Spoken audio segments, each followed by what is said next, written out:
Good afternoon, everybody. My name is Azim. I'm the host for the session today. We still have a few participants, I think, which is due to join us soon.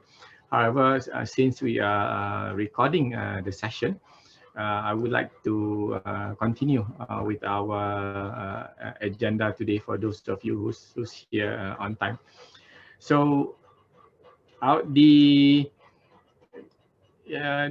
purpose, I think, of our session here today is actually to explore what would innovation look like maybe 10 years from now.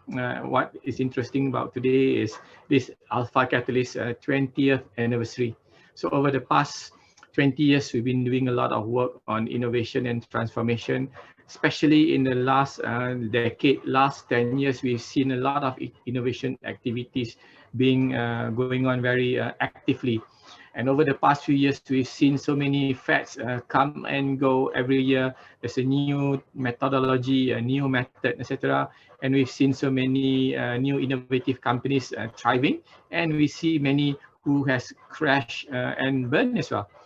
What we believe is that innovation is not about enriching the shareholders alone or spending other people's money to create a new tech or gaining market share. I think what we believe is that innovation is about creating sustainable value.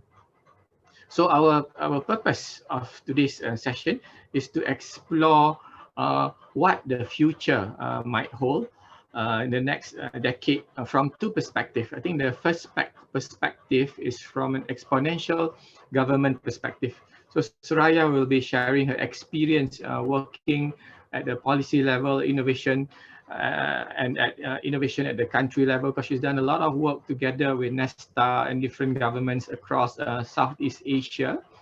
And then from there, Alex from UNDP will be sharing his hands-on experimentation and game plans towards policy design and experimentation. So our first segment will be about exponential government. How would government be part of the innovation ecosystem? How can they be innovative and exponential as well? And on the second segment, which Magnus and me will be sharing, we are going to talk about systemizing innovation. We'll explore how can innovation be much more systematic, because innovation is not a random activity. So Magnus will be sharing the latest concept in innovation management at ISO 56002, which is not only applicable for corporates, but also for the public sector, government. And for me, during my session, I'll be sharing about a concept of digitizing innovation management. How can we use social tech and algorithm to make innovation much more effective, especially in overcome cultural issues, leadership issues in organization. So just a reminder, our session will take about 2 hours. We'll have after each presentation, Suraya's presentation and then Alex's presentation, we'll have a Q&A for about 20 minutes or so, 10 to 15 minutes or so. So during the session, please feel free to turn on your mic, your video, and ask the questions directly to the speakers, because we have an intimate crowd today. We can have a quite meaningful conversation. And close to 5 o'clock, we're going to have a short break. And before we take a break, we're going to have a quick group photo. I think that's it for the agenda for today. And I see many people have come about. Suraya, are you ready to begin your session? Sure. Okay, I'll pass over the mic to you. Thank you. Thank you very much, Azim. And thank you very much for joining us today.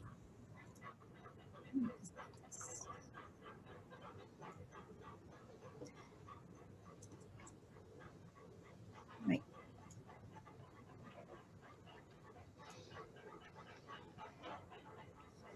So thank you for joining, everyone. And this afternoon or morning for some of you, I'll be talking about the future of policy making.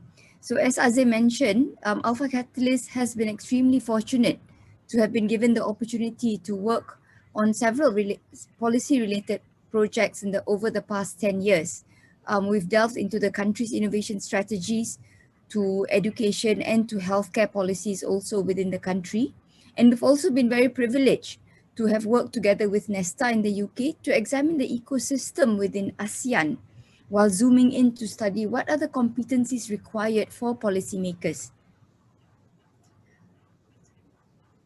What has been really evident over this past couple of years is that we have borne witness, I think, to such tremendous change in terms of areas relating to technology and individual needs and businesses.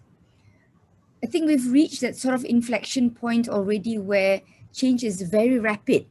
However, public policy and regulations seem to still lag behind, which then begets the question, how can governments also be exponential in their approach so that they're able to match the pace of change in terms of technology? If we are to look at our own selves at a very personal level, we have embraced the tech transformation very openly. What we used to listening to music used to be a very physical means, right? From our LPs, our CDs or cassettes. Now we're streaming music, whether it's normal quality on Spotify or high quality like on Tidal. And we're allowing algorithms to determine what we should be listening to. We embrace the shared economy almost daily, at least in Malaysia, ordering food, and even during our holidays through Airbnb. And we go about our lives with real-time monitoring, pushing ourselves to reach our real-time KPIs, 10,000 steps a day, achieving our targeted heart rates when we exercise, and so many other controlling things just from our watch.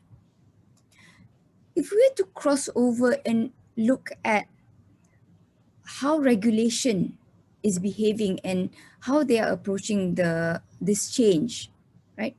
We see that typically when new products or services emerge, these new products or services will have to comply with existing regulations. So therefore, the product or service needs to suit the existing regulations, whatever that may be. More recently, we have seen a shift where regulations and regulators will adapt to accommodate the products or services that have emerged. For example, with Grab.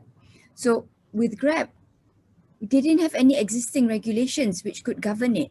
And therefore then regulation itself changed to allow for Grab to be able to be practiced and for allow Grab to be present in the country.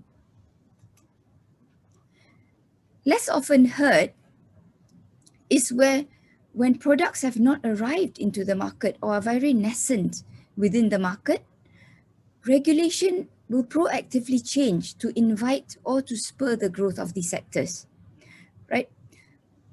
As you can imagine, this would need a high degree of agility because there's so much which is unknown. So regulators and the policymakers won't be able to foresee all the consequences of what this would entail, right? A good example of this is the setup of regulations around autonomous vehicles in Singapore. So once the government had actually set out guidelines for autonomous vehicles, you saw an influx of players into the country because there were test beds. There were clear rules what you can and what you could not do. And that really drove the industry to actually grow. So what we're saying is that it's not that policymakers and regulations always need to be anticipatory, but it needs to have a gamut of approaches of how it were to approach different things, right? There are times when advisory is fine, but there are times when they need to actually go to the other end towards being more anticipatory. So, and different scenarios. In our conversations with policymakers and over the past 10 years, together with policymakers within the ASEAN level, there were a few key challenges which have emerged. These basically range from policymakers felt unsure or not confident of keeping up with the change and rapid development in terms of technology. Okay, how are they going to do it? How can they ensure that basically they're always up to date? They felt that the human capital and the capability of their people were actually not there yet. There was also no platform for communication which was present for them to actually voice out things, for them to actually say what needs to be changed, to share information, to share their knowledge and insights. Financial constraint was another big key issue in terms of regulators, because to regulate itself required a lot of resources, right? So here hence basically raises the question of what new models then would be needed to address this. On top of that, you still had the bureaucracy with multiple levels of decision making which needed to go through, and inconsistent policies. So policies which flip-flop. One day you could do it, next day you could not. So these inconsistencies basically were not good sometimes for the market. In one of the conversations held by our partner organization, Future Agenda, on the future of governments, one of the key things that were explored was the changing role of government. With a higher degree of transparency, can there be more self and co-regulation? What role actually does the government play then in terms of regulation and policy making? Who should be the one who incites the change in terms of making the policy, in terms of driving the change? So all of these conversations in this past couple of years has really, I think, shaken up the ecosystem, so to say, that you really question, should the approach towards policy making be different? So back to what we are talking about today, exponential governments, right? I just want to touch now on what is it exactly to be exponential. And for this, we're actually borrowing the concept or an understanding of exponential from OpenEXO or Open Exponential Organizations, right? Where an exponential organization is an organization where the impact or the output which is achieved, which is at least 10 times that of its industry peers or its peers, due to the fact that they use new organizational techniques or leverage accelerating technologies, right? So where you end up is way different because of how you are doing things. A good example of this is Grab. So for those of you in Asia, you'll be basically very familiar with Grab, right? So they grew basically, they were present from about 2013 and to now basically they've grown really fast. They've had a lot of investment coming in. If you were to look at the number of downloads per year, the number of rides per year, their annual revenue, these have all been very exponential. The kind of services that they've been offering. So what started out as just transportation, now they've got like 12 different services, from courier delivery, food delivery. They've even just announced, just launched Grab Supermarket just within the last week or so. So when we examine this organization or these types of organization which are exponential, what attributes are actually underlying this? So for this, we actually go to OpenEXO's attributes, where they actually have 10 internal and external attributes. So I'll just take a minute basically to run through this. So you've got 5 internal attributes, which are interfaces. And interfaces here is really about that whole connection or the channels that they use to engage and to get information. Dashboards is for real-time monitoring, and experimentation is for you to experiment. Autonomy is to promote the agility in terms of decision making, and social technology will be to drive the conversations within the organization, right? So now, internal tech is basically things which are focused to help the organization grow exponentially from an internal perspective. Now, if you're to look at the external, which is scale, right? These are what they can use to leverage the abundance that exists outside the organization. And these are things, for example, like staff on demand, where you're really using the flexibility of individuals to scale and can be in terms of their expertise. Or community and crowd, where you're leveraging the intelligence and insights which are available within the crowd around you, or partnering people. Algorithms to reduce workload, leverage assets are basically about shared resources so that you don't have to duplicate and you're able to maximize whatever assets which are present within the ecosystem. And engagement from an external perspective is about how do you drive participation? So if we are to then now merge these two concepts, exponential organization and how do you drive policy making, so that you hopefully achieve exponential policy making, right? If you have to look at staff on demand, how can governments or entities leverage on expertise outside? Community and crowd is about driving insights in terms of what needs to change. So in Malaysia, we've got the National Technology Innovation Sandbox, where you're able to have the Innovation Acceleration Network. And these can be where governments get insights from the community and crowd which is around it. Algorithms can look at how can you do digital enforcement instead of it being very human resource heavy. Leverage assets, for example, in Malaysia, again, we've got the National Regulatory Sandbox platforms, national cloud infrastructure. So these are all things where, as a government or ministries, you're able to leverage upon one another. And external engagement would be in terms of how do you drive that? So how do you put in elements of gamification in terms of that engagement with the community and crowd? The Malaysian Productivity Corporation has got digital platforms where they're able to engage regulators, engage the public sector, which is called the Unified Public Consultation Platform. So these are examples of what is already existing within Malaysia, though, but also I'm sure that a lot of other countries have things which are similar. If we're then to look at the internal attributes,